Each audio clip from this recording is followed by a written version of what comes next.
Bonjour et bienvenue dans le Cosmos Fiction. Alors franchement, je ne vais pas vous emmener sur la Lune, rassurez-vous, mais on va quand même aujourd'hui prendre de la hauteur parce que nous allons nous intéresser à la fameuse intelligence artificielle. L'intelligence artificielle qui intrigue, qui questionne, qui fait peur, mais qui aussi peut émerveiller. On va la découvrir. C'est une intelligence artificielle qui, paraît-il, peut abolir des frontières et des limites aussi. Jusqu'où va-t-elle? L'intelligence artificielle en tant que création artistique, en tout cas un nouvel espace de création qui peut aussi devenir un outil de communication avec nos deux invités que j'ai le plaisir d'accueillir. Alors déjà, il va me falloir la petite zapette pour vous diffuser les slides, parce que là, ce que vous voyez, c'est moi, donc Laetitia, elle est journaliste, enchantée, mais je vais évidemment vous présenter nos invités avec Vincent Smadja. Bonjour Vincent. Bonjour Laetitia. Alors Vincent, tu es plus connu sur les réseaux sociaux sous le nom de If Only. Voilà, et tu es donc directeur d'art en IA. Exactement. Tu vas nous expliquer après ce que c'est. Et puis ensuite, nous avons Paul Mougineau. Bonjour Paul. Bonjour. Alors Paul, toi aussi, tu travailles avec l'IA. Toi, tu es plus le côté artistique, c'est-à-dire que tu vas créer des objets d'art avec l'intelligence artificielle. Exactement. Alors Paul, explique-nous en deux phrases un peu ton métier par rapport à l'intelligence artificielle et ton parcours. Alors c'est Vincent qu'on voit sur la photo, mais voilà Paul. Bonjour à toutes et à tous, très heureux d'être ici. Donc, je m'appelle Paul Mougineau, ça fait 10 ans que je travaille dans le domaine de l'intelligence artificielle, à la fois dans un contexte, on va dire, business, puisque j'avais, il y a quelques années, cofondé une entreprise qui faisait de l'intelligence artificielle dans la mode, qui a été ensuite rachetée par Vente Privée. Chez Vente Privée, avec mon équipe, on a développé tout le département pricing, donc qui s'occupait aussi d'intelligence artificielle. Et puis en parallèle, effectivement, il y a quelques années, j'ai créé un studio artistique qui utilise à la fois des algorithmes de pointe, des données personnelles, voire intimes, qui sont digérées donc par ces IA, et ensuite le recours à des métiers d'art qui permettent de créer des objets très très hybrides. Alors Vincent, If Only, qu'est-ce que c'est ? Alors moi c'est un peu différent pour le coup, parce que c'est assez récent. En réalité, ça fait 1 an que j'ai lancé ma carrière artistique. Avant ça, j'ai surtout un background dans le marketing, dans l'événementiel. Donc voilà, c'est complètement différent. J'ai jamais été réellement dans la création, hormis dans la création, on va dire, par le cerveau, par l'esprit, donc construire des événements créatifs, conceptuels, des choses comme ça. Mais j'ai jamais eu la main artiste en réalité. Donc voilà, j'ai switché ma carrière l'année dernière, j'ai tout lâché pour me lancer là-dedans. Et aujourd'hui, c'est pleinement mon métier et je m'éclate. Voilà. L'intelligence artificielle, qu'est-ce qu'on en sait? Comment on la connaît? Eh bien, le baromètre Maisons et Objets décrypte les tendances, vous le savez, et sonde les principaux acteurs du secteur 2 fois par an. Vous avez un QR code si jamais cette étude vous intéresse. Et pour la résumer en quelques mots, eh bien, voyez-vous, est-ce que l'intelligence artificielle, c'est un concept clair pour vous? Il y a quand même 68% qui répondent oui. Incroyable. Moi, j'avoue qu'avant de faire cette conférence, c'était pas si clair que ça. Ensuite, l'intelligence artificielle, on est quand même 84% à penser que c'est l'outil du futur, et ça, c'est vrai. On est conscient aussi qu'il y a un impact quand même quant aux propriétés intellectuelles et sécurité des données à 86%. Voilà le baromètre Maisons et Objets qui est à retrouver sur le site de Maisons et Objets ou via ce QR code si vous le souhaitez. Alors, on distingue différents outils dans l'IA. Commencez par nous expliquer ça parce que je ne sais pas trop. Tiens, Paul, déjà, on voit une de vos premières œuvres. Alors, expliquez-nous les différents outils. Alors effectivement, l'intelligence artificielle, c'est une nouvelle manière d'interagir avec les machines qui est beaucoup plus implicite. Plutôt que de devoir expliquer tout ce dont on a besoin, on entraîne en fait un modèle sur beaucoup d'exemples et le modèle et l'intelligence artificielle reconstituent un peu le chemin donc implicite pour obtenir ce qu'on veut. Et c'est vrai que ces outils, comme vous le savez sans doute très bien, sont déjà implémentés dans nos outils du quotidien, notamment par exemple dans Photoshop, vous avez de plus en plus d'éléments dedans. Historiquement, c'est quand on nettoyait des images. Ensuite, maintenant, on peut générer, comme du in-painting, des petits éléments dans les images. On a un deuxième niveau d'implémentation qui sont des outils un peu sur étagère. Vous avez certainement entendu parler de ChatGPT ou Midjourney. Ça, typiquement, ce sont des outils avec des des entraînements de modèles qui sont pré-mâchés sur un grand nombre d'images, de textes, et qui vous permettent directement d'avoir accès à ces outils-là. Et puis on va dire le troisième niveau d'usage, d'implémentation, c'est de rassembler ses propres données, utiliser des modèles un petit peu vides et de personnaliser très fortement ces outils pour adapter une esthétique, un langage, etc. Et pour le coup, c'est plutôt ça dans le domaine qui m'intéresse. Juste un petit mot peut-être sur ce qu'on voit. Oui, alors c'est un tableau qui fait, c'est une peinture à l'huile là que vous voyez ici qui fait 3 mètres par 2 et quelques et qui rassemble ici 128 petites feuilles. Alors de loin, vous pouvez vous dire bon oui, c'est juste un herbier, des feuilles qui c'est éventuellement un hommage à Herman de Vries pour ceux qui connaissent, mais en réalité, quand vous regardez de plus près, aucune des feuilles n'a de possibilité d'exister dans le monde réel parce qu'elles ont toutes été générées par un certain modèle d'IA qui s'appelle un GAN, Generative Adversarial Network. Donc j'ai rassemblé 4 millions de planches à herbier, j'ai entraîné un modèle qui m'a généré des formes de plantes imaginaires et ensuite j'ai repeint ces plantes sur une peinture. Enfin, j'ai fait cette peinture à l'huile et l'idée, c'est de justement avoir cette espèce de vibration d'un monde qui existe presque, mais pas exactement. Alors, j'ai retrouvé ma petite zapette, ce qui est formidable, ce qui nous permet de découvrir là, par exemple, une œuvre de Vincent. Vincent, vous utilisez Midjourney, vous, c'est ça comme outil ? Absolument. Alors, c'est pas le seul. Aujourd'hui, j'utilise la combinaison de plusieurs outils. Après, tout dépend de ce que je souhaite faire. Est-ce que je veux faire de l'image uniquement ? Dans ce cas-là, je vais plutôt utiliser Midjourney avec un outil d'upscaling qui s'appelle Magnific AI, donc qui permet d'agrandir les images, d'apporter du réalisme, de la profondeur. Et aujourd'hui, en tout cas, je porte plus vers la vidéo. C'est ce qui se fait et c'est comme ça que la tech elle va évoluer, je pense. En tout cas, c'est le trend actuel. Et à ce moment-là, j'utilise 2 outils. Donc, il y en a un qui s'appelle Luma Labs, qui peut-être que vous l'avez vu sur les réseaux, c'est formidable, ça permet d'animer une image ou tout simplement de faire du texte ou image. Bon, c'est encore assez limité pour le texte ou image, mais pour l'image ou vidéo, c'est assez poussé quand même. On verra par la suite, j'ai mis quelques petites créas sur les slides. Et j'utilise aussi Immersity, donc anciennement Leia, qui est un outil qui permet de naviguer dans l'espace d'une image. Donc c'est avec un effet de zoom, d'unzoom et un effet de profondeur avec justement de la modélisation 3D ou du moins un semblant de modélisation. Et donc pour faire ça, là, vous dites à votre outil, tiens, on va prendre un pont, tel pont. C'est celui de San Francisco, celui-là ou... Absolument. Ah, c'est ça. Et on va lui mettre des tissus, on va l'emballer. Qu'est-ce qu'on fait ? Alors qu'est-ce qu'on fait ? Déjà, il faut avoir l'idée. Tout part de là. Moi, dans mon process créatif, je réfléchis à ce que j'aime, à mes désirs, à mes rêves, à plein de choses. Là, en l'occurrence, c'était un hommage à Christo, par exemple. Je me suis dit, tiens, aujourd'hui, c'est plus possible. Donc, on va pouvoir prolonger justement les rêves. Et à ce moment-là, donc, j'ai réfléchi à cette idée-là, utiliser le Golden Gate Bridge. Et par la suite, j'ai fait beaucoup de prompts parce qu'il ne s'agit jamais d'un seul prompt. Le prompt, c'est dire les mots ou écrire les mots à l'outil. Exactement. Voilà. C'est écrire par exemple une phrase qui permet de générer une image ou plusieurs images. Mais par la suite, il y a toute une manipulation. Moi, j'aime bien parler de danse avec justement l'intelligence artificielle pour arriver à une image finie. Alors, qu'est-ce que l'intelligence artificielle ? Peut-être que vous pourriez me dire votre propre définition à vous. C'est un petit peu ce que je disais tout à l'heure, c'est une nouvelle manière d'interagir avec la machine et il y a 3 grands usages, on va dire, de ces outils qui sont ouverts en fait grâce à cette manière implicite de travailler. L'IA permet de segmenter d'énormes volumes de données sur la base de critères complexes. Donc chaque mot dans cette phrase est important parce que sinon on peut le faire sur Excel, on peut le faire avec de la statistique, etc. Donc ça, par exemple, dans la mode, ça permet de classer énormément de produits, de détecter des zones d'intérêt sur des tissus, etc. Le deuxième usage, c'est prédire. Donc ça, c'est déjà beaucoup implémenté dans les entreprises de mode, de design et autres. Donc de prédire, une fois qu'on connaît un historique des ventes, de savoir ce qui va se passer, de prédire la demande, etc. Et puis le sujet qui nous intéresse un peu plus aujourd'hui, l'aspect génératif, parce que les IA peuvent générer du contenu. Et à l'intérieur de ça, on a beaucoup de modes d'interaction. Soit on utilise l'IA pour juste générer, soit on peut l'utiliser aussi pour digérer des infos. Et là, par exemple, ce qu'on voit sur l'image, c'est une expo que j'ai faite cette année, où en fait, ça fait pas mal de temps que j'ai créé un peu l'équivalent de Midjourney, mais en moins bonne résolution. Mais j'ai fait mon modèle texte-to-image qui est entraîné sur toutes mes photos d'enfance jusqu'à maintenant, donc les photos que j'ai dans mon iPhone.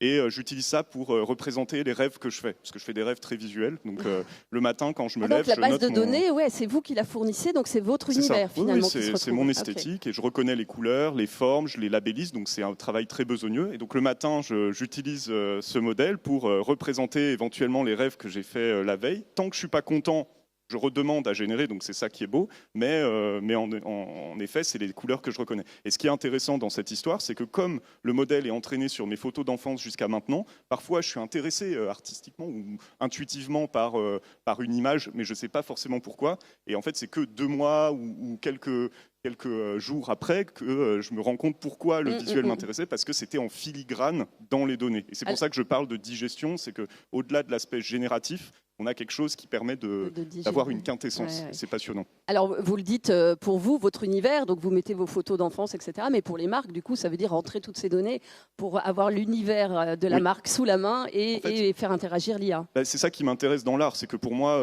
l'art, historiquement, ça a toujours été une forme de R&D. C'est-à-dire une R&D de la vie, beaucoup plus créative, beaucoup moins scientifique. Mais ce qui m'intéresse dans ce que j'essaye de faire, c'est de dire finalement comment ces outils qui sont éminemment numériques nous permettent d'aboutir à des nouvelles formes, des nouvelles propositions, et comment ensuite on les renvoie dans le réel, parce qu'on ne va pas passer notre vie sur des écrans, c'est insupportable. L'art, on n'a pas trop envie tout le temps de le voir sur des écrans, ça peut arriver, mais ici on est au salon Maison et Objets, on a des objets tangibles. Comment on peut utiliser ces outils pour repousser les limites de ce qu'on voit ici? Alors ici, c'est... Pour l'instant, pardon, mais ça intéresse très peu de monde, et 4 ans après l'émergence des premiers modèles un peu grand public, ça continue de m'étonner, c'est qu'on ne voit pas vraiment... Comment l'utiliser? On n'a pas encore compris. On n'a pas vraiment, on sait faire, mais on n'a pas vraiment d'application concrète dans le design, dans la mode, dans l'art. On a quelques exemples, on pourra les citer, mais ça continue de m'étonner. On n'a pas l'outil encore, on n'a pas les outils qui sont ciblés. Mais bon, ça viendra peut-être. Et là, ce qu'on voit, donc, c'est une de vos œuvres. Vous construisez un algorithme, en fait. Ça, c'est une sculpture en bronze, donc, avec une patine vieil or et blanche. Et la forme, en fait... donc, il y a eu plusieurs IA qui sont intervenues. Il y a une première IA qui a permis de créer une forme, entre guillemets, à plat. Ensuite, j'ai une deuxième IA qui me l'a passé en 3D. Donc, j'ai eu un petit modèle 3D que je pouvais tourner dans tous les sens. Et après, je reviens dans le monde réel. Donc, je vais dans la forêt, je vais collecter des branches qui correspondent exactement aux petits fragments de mon modèle 3D. J'assemble une maquette et après, c'est un procédé classique de fonderie. Et donc, sans l'IA, j'aurais pas eu des formes qui m'intéressaient autant et qui viennent d'un écosystème que je connais. Et puis, sans le métier d'art, j'aboutirais pas à un objet physique. Et les collectionneurs, parfois, qui s'intéressent à ces objets, me disent, j'en ai rien à faire du numérique, j'en ai rien à faire de l'intelligence artificielle, mais ça ira bien dans mon salon. Et ça me va très bien. Et il y en a d'autres aussi qui s'intéressent à la nouvelle technologie, et c'est les premières sculptures avec une intervention de l'IA. L'IA et l'intervention, et avec ensuite la main de l'homme, et donc qui aboutit à un objet d'art. Vincent, comment vous avez commencé? Par une envie de piscine? Alors, je ne sais pas si vous vous rappelez, c'était l'année dernière, c'était une canicule pas possible à Paris. Moi, je commençais justement à m'amuser avec l'IA et à ce moment-là, je trouvais mon inspiration dans absolument tout. Donc, encore une fois, c'est marrant parce que Paul citait ses rêves. Moi, c'est pareil, c'est les rêves, c'est ce qui m'inspire le plus, mes désirs, etc. Et à ce moment-là, je vous assure, il faisait 30 degrés chez moi, j'en pouvais plus. Et je me suis dit, il me faudrait une piscine, mais on est à Paris. Et j'ai fait, dis donc, il y a peut-être un truc à creuser. Et du coup, j'ai fait toute une série comme ça, où j'ai imaginé les piscines à Paris. Et ça a été un moment assez intéressant et important, en tout cas dans le début de carrière, puisque c'est la première série qui a été extrêmement médiatisée, donc par tous les médias parisiens dans un premier temps, puis tous les médias européens, jusqu'au moment où il y en a même qui sont tombés dans le panneau et qui se sont déplacés à Paris justement et qui étaient déçus de ne pas trouver les piscines. Pour voir la piscine, ouais, c'est pas mal. Il y a des cas des fois dans mes créas, c'est assez drôle, mais comme quoi ça peut tromper aussi, on l'évoquera après hein, dans les limites, mais en l'occurrence... voilà, ça c'était un tremplin pour moi. Par la suite, je me suis fait connaître grâce à cette série et voilà. Et après, j'ai trouvé aussi ma ligne éditoriale, tout simplement, qui était de vendre du rêve et surtout que n'importe qui puisse s'identifier en fait. Alors je ne sais pas si ça vous a rafraîchi, mais en tout cas ça vous a fait incroyablement connaître dans le monde entier. Ouais, c'était cool. Et à partir de là, vous avez commencé à travailler. Et là, c'est une collaboration avec Aéroport de Paris, c'est ça? Absolument. Ben, ça, c'est une collaboration qui est assez fraîche. En réalité, c'était en mai, je crois, il me semble, un peu moins, peut-être avril, où le groupe ADP m'a missionné justement pour réinterpréter l'aéroport de Paris d'une manière onirique. Voilà, l'idée c'était, Vincent, écoute, tu as carte blanche pour imaginer quel est l'aéroport qui ferait rêver et qui fait déjà rêver. Et alors l'aéroport de Paris, je ne sais pas si, bon, j'imagine que vous connaissez, il y a beaucoup d'œuvres d'art, il y a beaucoup d'happenings dans cet aéroport et ça m'a beaucoup inspiré aussi. Et du design maintenant aussi, avec des halls complètement designés. Ouais. Absolument, vraiment, ils aiment beaucoup mettre en avant la culture et donc, ça a été la mission que j'ai eue, c'était de réinterpréter cet aéroport d'une manière onirique avec la touche justement If Only. Donc, il y a plusieurs créations, vous pouvez les retrouver sur leur Instagram directement. Et là, donc, on va dans l'avion avec ce système-là. Ouais, c'est pas mal. Moi, j'aime bien aussi la culture et aussi la sensation forte, les choses un peu inattendues, les choses un peu absurdes parfois et controversées.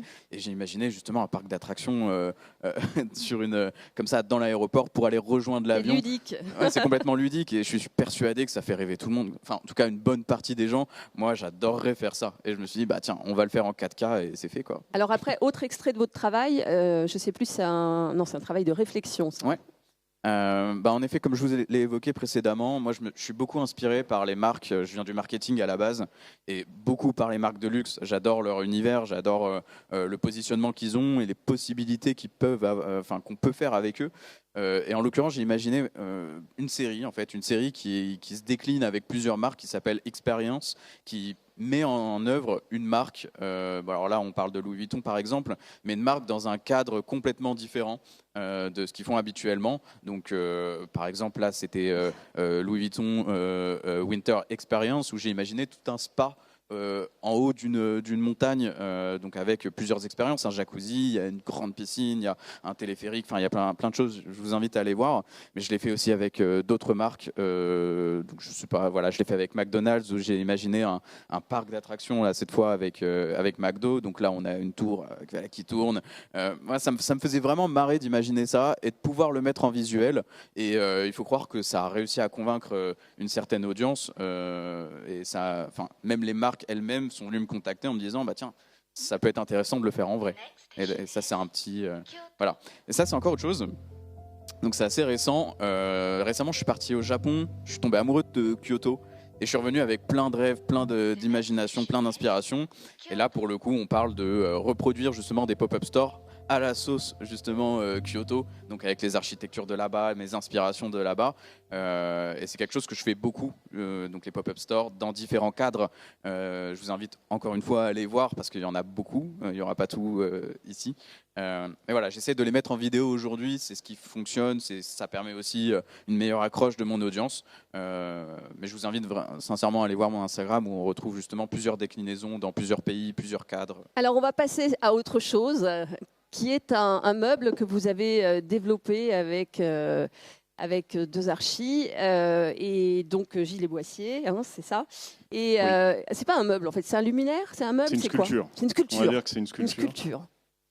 Oui, alors c'est intéressant parce qu'on a présenté en fait cet objet l'année dernière au salon Maison et Objets. C'est la première fois qu'on collaborait ensemble. Donc ça m'arrive de temps en temps de faire des collaborations. En 2021, j'avais travaillé avec Gucci pour leurs 100 ans. On avait réinterprété en fait des bouteilles de parfum avec des GAN, c'était très chouette. J'ai aussi collaboré avec Vera Molnar, qui est une pionnière de l'art numérique. Et puis là, en fait, ce qui est passionnant, c'est l'œuvre qu'on voit ici, effectivement. Et avec Gilles et Boissier, donc le meuble qu'on voyait à l'instant, c'est vraiment une bonne représentation de ce que permet de faire l'intelligence artificielle. C'est-à-dire que j'ai toujours beaucoup aimé leur univers. J'avais exposé certains de mes travaux dans leur showroom, et puis on a eu une sorte de coup de foudre amical, et on s'est dit tiens, on a envie de créer un objet ensemble. Donc moi, je connaissais bien leur collection qui s'appelle Les Choses, qui a une esthétique que vous connaissez certainement, qui est très reconnaissable. Moi, j'avais aussi un peu mon écosystème visuel, évidemment, qui vous l'avez vu, qui est assez végétal, etc. Et donc là, le meuble que vous voyez, c'est un meuble dont les pieds ont été générés par un modèle d'IA et c'est plutôt une sculpture en fait, mais qui permet de supporter cette boîte. Et puis la boîte, c'est un caisson en cèdre défibré. Et voilà, l'usage de ce meuble, c'est de renfermer ce que vous avez de plus précieux. Nous, on a mis des poèmes parce qu'on aimait beaucoup. Mais voilà, c'est pour ça qu'on appelle plutôt ça une sculpture. Et ce qui est très intéressant dans cette histoire, c'est qu'en fait, ce meuble, on l'a exposé dans des musées, par exemple au musée des Archives nationales, donc un contexte assez institutionnel. On l'a montré dans des foires de design dans des garages, donc très béton, et dans leur showroom. Et en fait, à chaque fois, on reconnaît vraiment l'écosystème de Gilles & Boissier. À chaque fois, quand c'est dans leur showroom, ça fonctionne bien avec le reste. Quand je le montre avec le reste de mes travaux, ça fonctionne bien. Donc, c'est ça que j'essaye de partager en disant que quand on personnalise des modèles d'IA, on arrive vraiment à avoir une forme de quintessence et plutôt quelque chose qui relève de la finesse plutôt que de la surabondance. Donc, oui. C'est je trouve une collaboration. Je ne dis pas qu'on y est arrivé, mais on essaye de tendre vers ça avec cet objet. Alors, vous aviez cité Vera Molnar. Et voilà. Ça, c'est une... Et Paul aime vraiment la forêt et le végétal. Donc là, c'est un arbre énorme. Oui, alors dans mon travail, j'essaye de reconstituer un univers qui existe presque comme celui qu'on connaît, mais pas exactement. Et c'est un petit peu comme en mathématiques, parfois, pour résoudre un problème de maths, vous devez augmenter le nombre de dimensions, vous travaillez dans un monde un peu imaginaire, et ensuite, vous reprojetez dans la réalité. Si vous êtes plus amateur de littérature, dans les livres de Murakami, Haruki Murakami, c'est un peu ça aussi. On évolue parfois dans des univers légèrement différents de ceux qu'on connaît, avec une vibration, puis quand on revient, on est une personne différente. C'est exactement ce que j'essaye de reconstituer et j'arrive à le faire avec l'IA parce que justement, on atteint des formes qui sont un peu différentes. Et là, ce que vous voyez, effectivement, c'est un arbre en bronze de 2,5 mètres de haut, donc qui est en bronze massif, qui est finalement peu à peu un passage à une échelle plus grande. Et ce que j'aime vraiment beaucoup faire, c'est effectivement justement partir de quelque chose de très numérique, aboutir à un objet très tangible et le reprojeter finalement dans la nature et voir comment ça tient le coup. Et après aussi, on n'a que 20 minutes pour tout raconter, donc je ne vais pas vous mettre un tunnel intersidéral, mais ce que j'essaye de faire aussi, c'est de retravailler le modèle économique de l'artiste. Moi, je crois que la place de l'artiste, elle va drastiquement changer du fait de l'IA dans une échelle qui est comparable à typiquement ce qu'a proposé en son temps Marcel Duchamp et son entourage. C'est-à-dire qu'à l'époque, on est passé de l'objet à l'expérience de l'objet. Moi, je crois que là, on est en train de passer justement de l'expérience de l'objet à quelque chose de nouveau qui relève peut-être d'une forme d'aventure. Et typiquement, dans mon travail, par exemple, je vends un arbre comme ça et que ça part dans un parc de sculpture, il y a une partie des fonds de mon CA qui va pour restaurer des écosystèmes de manière vraiment mesurable. Donc j'aime bien l'idée de dire qu'on part de quelque chose de très digital. Forcément, on a des externalités négatives, mais par la diffusion du travail, on peut réparer le réel. Voilà, et pour rapporter ça un peu justement aux marques présentes ici, c'est aussi l'IA, peut-être tout en gardant l'ADN de la marque, partir vers autre chose, aller beaucoup plus loin, explorer un autre monde. Vincent, d'ailleurs, vous avez cité l'écosystème là, Paul. Vincent, vous, on va voir la vidéo là avec les animaux et les enfants. Vous avez un mot à dire avant ? Oui. Alors, moi, je pense qu'avec l'IA, l'IA aujourd'hui, en tout cas pour ma part, permet d'exprimer 3 choses. Donc, tout simplement, c'est de sublimer déjà ce qui existe. Donc, comme l'a dit Paul, c'est par les inspirations du réel qu'on arrive à créer justement ce nouveau, on va dire, cette couche de maquillage avec d'énormes guillemets sur la réalité. Mais il y a aussi donc la possibilité d'inventer une nouvelle réalité. Et ça, c'est aussi tout autant intéressant finalement, puisqu'on peut ouvrir de nouvelles perspectives sur le monde, sur plein de choses. Et il y a aussi, en tout cas, je mets un point d'honneur à le faire, mais c'est de sensibiliser par l'IA. Parce que l'IA a beaucoup de défauts, mais il y a aussi, par les idées qu'on ne pouvait pas exploiter jusqu'à maintenant, par limite artistique ou technologique, aujourd'hui, on peut le faire. Et donc, le meilleur exemple, c'est celui que je souhaite montrer. On va regarder. Je me tais.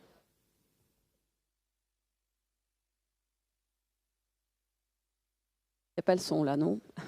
La musique n'est pas très loin. Ça y est. Oui, il vaut mieux préciser quand même qu'elles sont fausses, ces images, parce que si des parents ont envie de reproduire la même chose, c'est pas une bonne idée. Alors justement, ça a été très controversé. Alors ça a très, très bien marché. La vidéo a été très virale. J'ai fait une petite levée là-dessus pour une association. Mais en l'occurrence, c'est quelque chose qui, ça n'existe pas et ça ne peut pas exister. Et ce qui est intéressant avec l'IA, qui est justement une technologie controversée, c'est de se moquer un petit peu de ça. C'est de se dire, oui, c'est faux, mais par contre, il y a des choses qui sont vraies. Et donc, en se servant du faux, on peut sensibiliser justement à ce qui se passe en vrai. Bon, c'est un peu, vous avez compris le message, mais en clair, ce type de produit, de contenu, ça aide aussi à convertir ceux qui sont contre l'IA, contre l'avancée des technologies, puisque eux-mêmes se disent par la suite, en fait, ça peut servir à des choses qui sont intéressantes et qui sont importantes pour l'humanité finalement. Ça peut ils peuvent adhérer ou au contraire, ils peuvent se dire, oh là là, danger, danger. Et ça va être des vraies questions à aborder. Et j'en ai converti. On peut générer l'image de ses rêves donc avec l'IA, parce que Paul, ça c'était peut-être dans vos rêves. Ça, c'est la version maison de l'arbre. Si vous n'avez pas la place de le mettre chez vous, vous pouvez vous mettre ça sur le, sur le mur.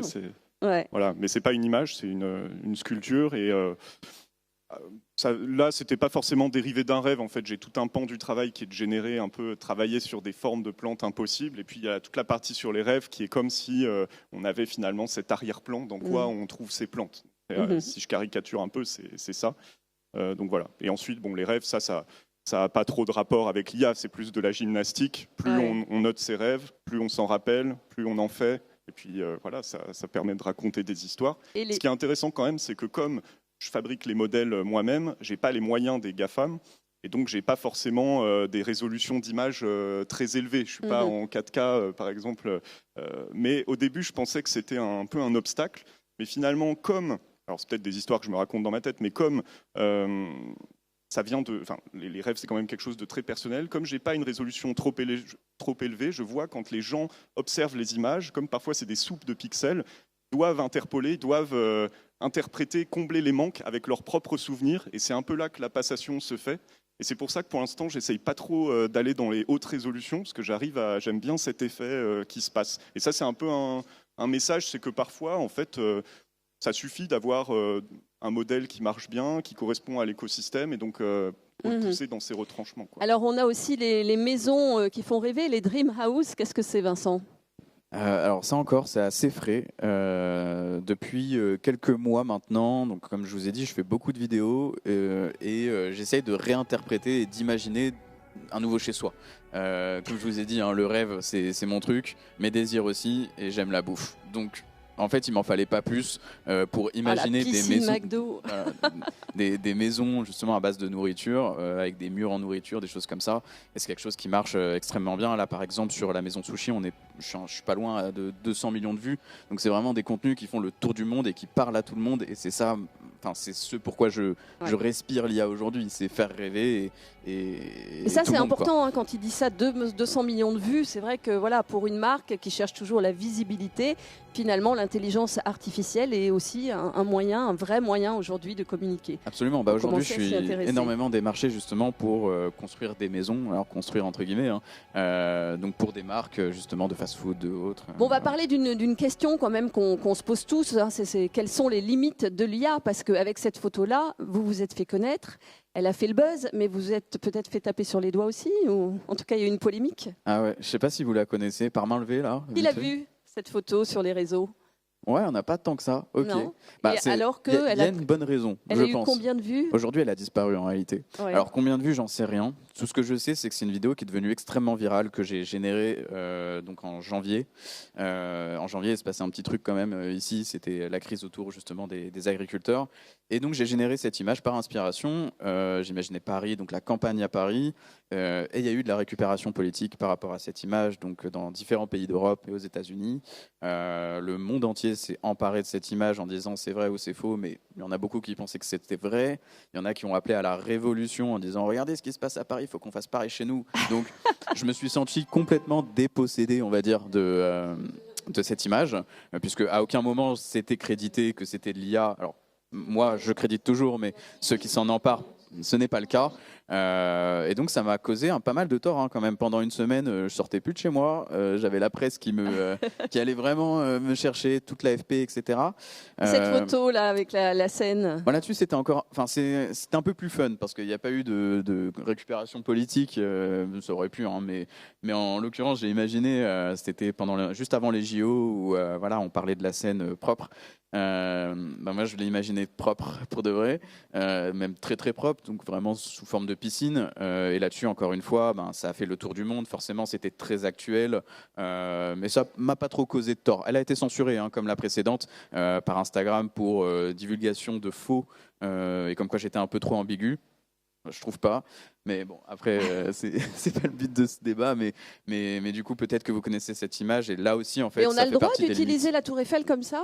On a le droit parce que à ce moment-là, il fait jour. Et par exemple, c'est des choses à savoir. En droit, par exemple, on n'a pas droit d'utiliser la Tour Eiffel de nuit, puisqu'il y a les projecteurs, il y a les lumières qui, elles, sont déposées. C'est considéré réellement comme des œuvres d'art. Donc vraiment, les lumières, le timing des lumières, la couleur, plein de choses. En fait, c'est un organisme privé qui s'en occupe. Et à aucun moment, j'aurais le droit d'utiliser cette œuvre à des fins, que ce soit commerciales ou autres, quoi. Mais alors, comment on fait avant d'utiliser un monument quelles questions on se pose? Est-ce que j'ai le droit de l'utiliser? Comment on fait pour savoir si on a le droit, quoi? Alors, il y a du bon sens. En général, les endroits qui sont privés, on se méfie un peu.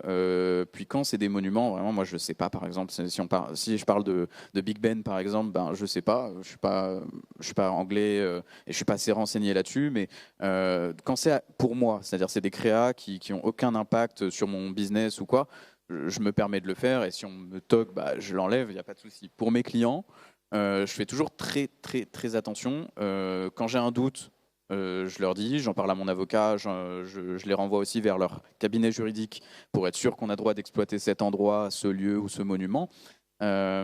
Et pour toute chose où j'ai des doutes, ben, voilà, c'est comme ça dans le process. Si j'ai aucun doute ou si j'ai déjà eu le cas avec un client précédent, ben, c'est à moi de renseigner mon client sur ce que j'ai le droit de faire ou pas le droit. Ouais. Après, c'est du bon sens en général. Et vous le disiez, vous créditez toujours vos photos en disant elle est fausse. Bien sûr. Enfin, elle est fausse, elle est générée. Alors, je ne crois pas que c'est dans la loi aujourd'hui. Maintenant, vaut mieux toujours préciser que c'est une image qui a été générée par IA. Moi, c'est ce que je fais. Je mets les outils qui ont été utilisés et comme ça, je suis totalement transparent avec mon audience et avec mes clients, etc. Alors, je ne montre pas mes prompts ni rien, hein, mais voilà, je dis comment j'ai fait.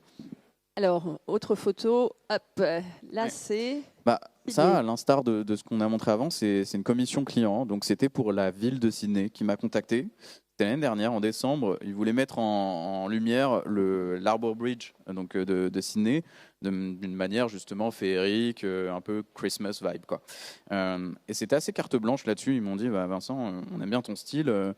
Fais-nous quelque chose qui fait rêver.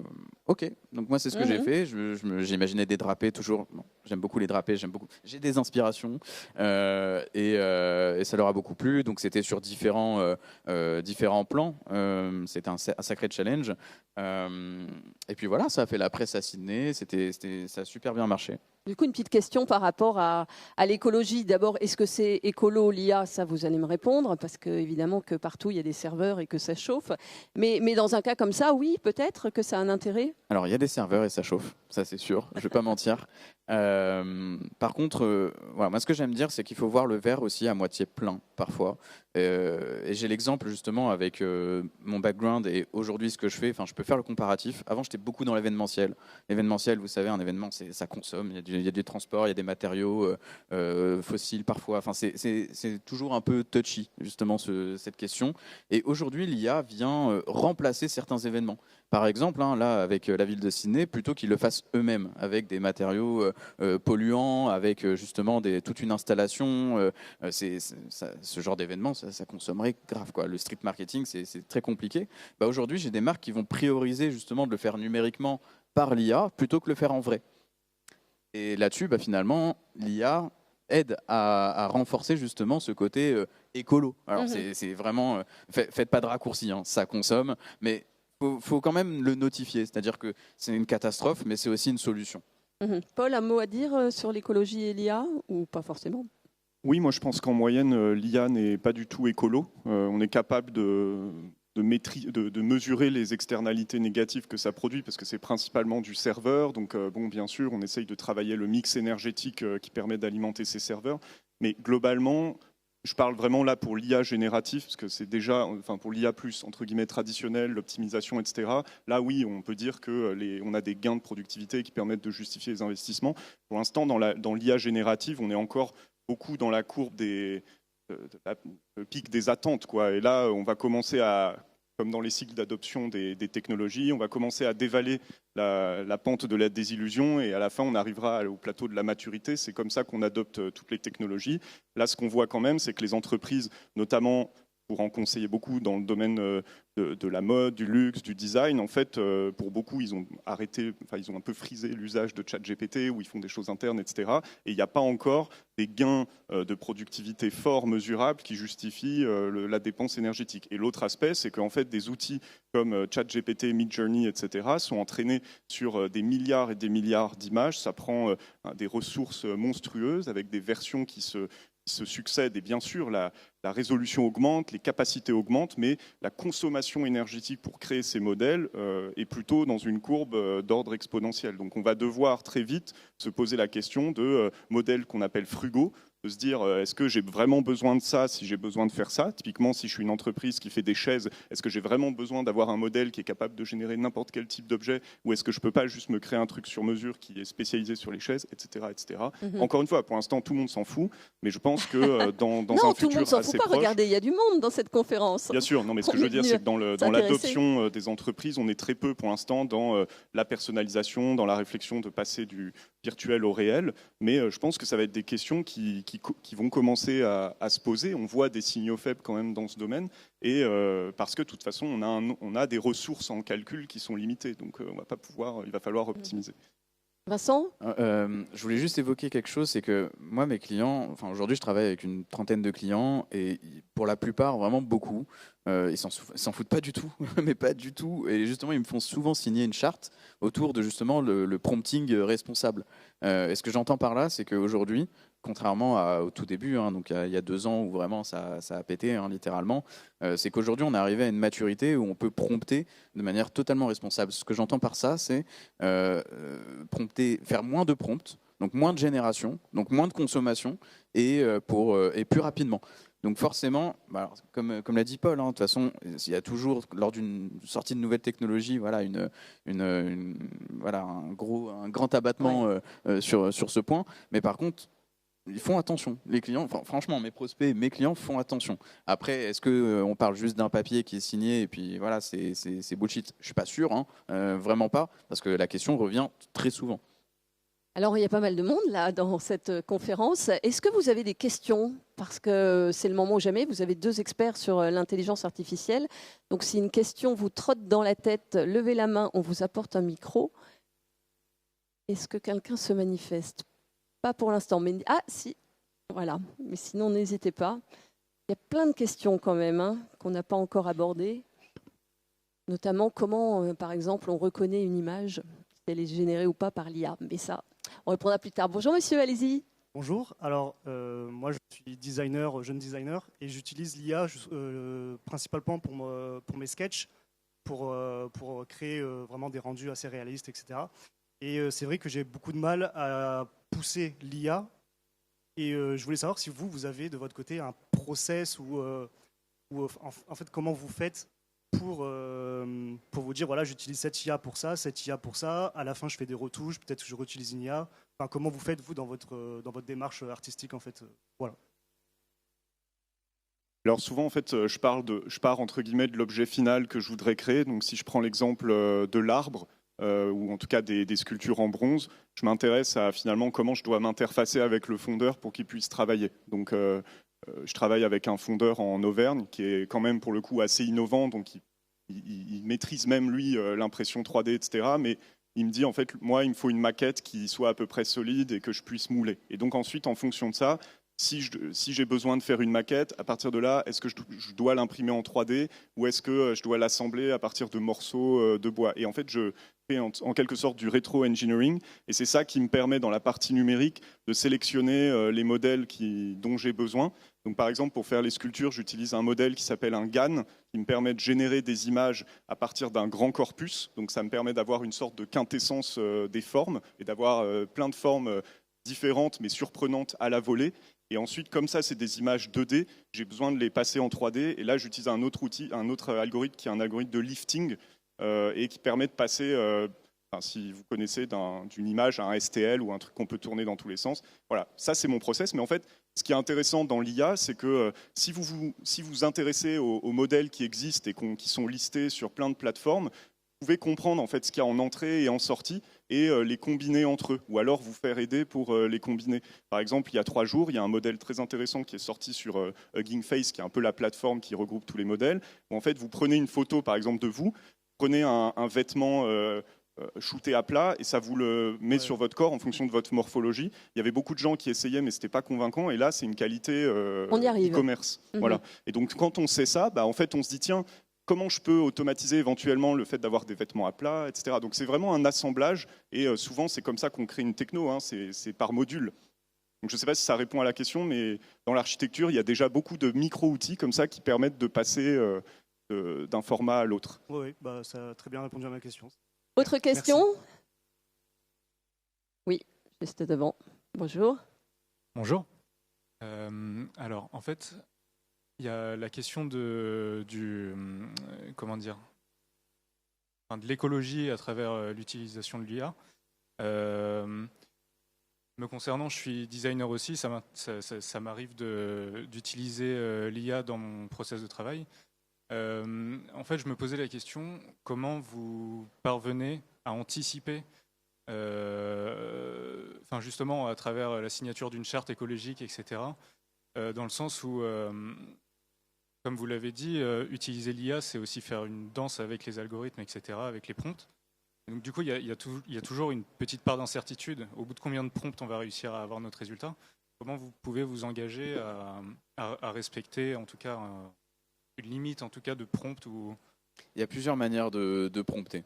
Il y a celle où on va complètement explorer, partir dans tous les sens, justement, pour arriver justement à un résultat dont on avait eu l'idée, mais pas forcément l'esthétique finale. Et là-dessus, forcément, ça consomme beaucoup plus, parce que dit exploration, dit on part dans tous les sens. C'est pour ça, je réponds aussi à l'autre question, il n'y a pas vraiment de recette, en tout cas pour ma part. Il y a plusieurs chemins pour arriver au même endroit. Mais donc pour te répondre, en général, quand je suis commissionné par un client, je sais où je vais.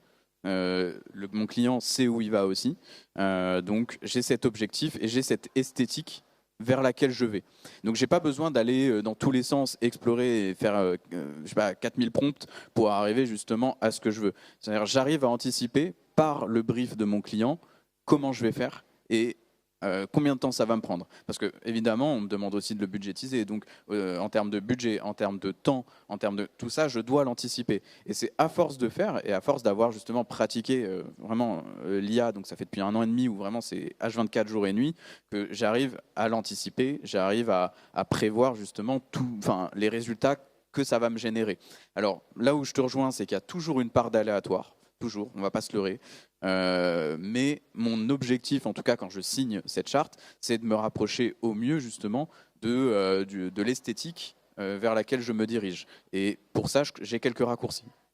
Et c'est la pratique, hein, vraiment, qui fait où Merci on va. beaucoup. Encore une question? On a encore le temps pour une question ou deux. Si besoin, dites-nous. Non, pas pour l'instant. Ah si, devant. On en a 2 devant, visiblement. On arrive à vous avec le micro. Voilà, tout devant, au premier, oui, au milieu. Merci. Alors, bonjour. Tout à l'heure, vous avez parlé d'une certaine réticence ou hésitation de la part d'artistes ou bien de designers d'utiliser l'IA. Est-ce qu'à votre sens, ça émane d'une frustration de se faire remplacer un jour par l'IA ou autre chose? Je ne sais pas. La question est à vous deux. Merci. Je pense que le fantasme de se faire remplacer, c'est une question qui est réelle. Hein. Par exemple, dans l'illustration, on peut avoir des gens qui développent un style pendant une vie et quand une bonne IA est entraînée, on peut copier le style. Donc c'est vrai que c'est une question, mais je pense que c'est quelque chose qui est quand même beaucoup véhiculé dans les médias et qui n'est pas forcément dans les faits la crainte première. D'autant plus qu'encore une fois, je pense que la place du designer, de l'artiste va changer justement du fait de ces technologies et on intégrera dans le procédé. Je pense qu'il y a 2 barrières principales. Il y a une barrière dans les grands groupes notamment assez politique parce que la data, ça a toujours été une zone de pouvoir. Donc il faut vraiment arriver à faire collaborer tout le monde, à donner accès aux données, à vérifier les autorisations, etc. Et ça prend du temps. Donc, quand on voit la vitesse de développement par rapport à la vitesse d'une entreprise, peut être bloqué par son middle management, etc. C'est des temporalités différentes. Donc il y a une dimension politique, je pense, qui est très forte et qui n'est pas à négliger. Et il y a une autre dimension qui est technique. Parce qu'en fait, aujourd'hui, on parlait de Midjourney, etc. On peut pas intégrer dans Midjourney, ou à part en intégrant une image préexistante, mais on ne peut pas imprimer un style, par exemple, d'une maison avec toutes les archives, etc. Il faut vraiment créer des modèles sur mesure. Donc, certaines entreprises ont les moyens de le faire, mais on n'y est pas encore. Et je pense que dans un futur assez proche, et on le voit dans les outils texte, on va pouvoir prendre sa base de données, ces données, les intégrer dans une IA et faire quelque chose qui ressemble déjà un peu à ce qu'on a. Et là, on aura, à mon avis, une meilleure adoption parce que les gens vont retrouver leur esthétique, vont retrouver ce qu'ils ont fait dans le passé et ce sera un peu différent et ils pourront avancer. Voilà, merci pour vos questions. C'est déjà la fin de cette conférence, mais évidemment, vous pourrez poser d'autres questions après à nos deux invités. Vincent, donc, on vous appelle le poète de l'IA. Paul, artiste de l'IA. Merci à tous les deux de nous avoir fait découvrir vos univers. Et puis celui de l'intelligence artificielle qui commence à se développer, donc surtout via les marques de luxe pour l'instant. Mais évidemment, ça va se démocratiser. Je vous conseille d'aller retrouver leurs univers, évidemment, sur les réseaux sociaux, vous allez les découvrir et sur leur site. Et si jamais vous avez du mal à les trouver, surtout n'hésitez pas à demander à l'IA. Merci beaucoup de nous avoir suivis. Bonne journée. Au revoir. Merci.